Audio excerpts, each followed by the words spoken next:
In today's Frame It Easy tutorial video, I'm going to show you how to do offset or weighted matting within our frame designer. First and foremost, in order to have offset or weighted matting, you have to actually have matting in your frame. So let's add it. Select outer mat. Now this is your outer margin currently. It's 2 inches. So the margin is the space between your print and your frame.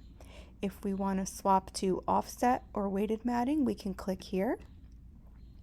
And this is where we can play with each individual margin, our left, right, top, and bottom.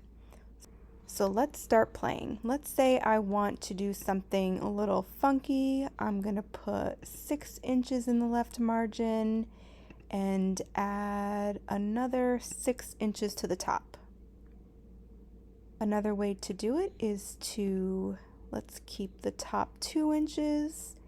Let's keep the left 2 inches. We'll kind of go back to our starting point here and maybe add 4 inches to the bottom. I want to tighten up the sides so I can do 1 inch on my left, right, and top. Make it even. Maybe I want to do something like this. Move it over to the left-hand side by increasing our right-hand margin. There are no rules when it comes to offset matting. If you want to switch to equal sizing and start from scratch, you can click there too. Have fun!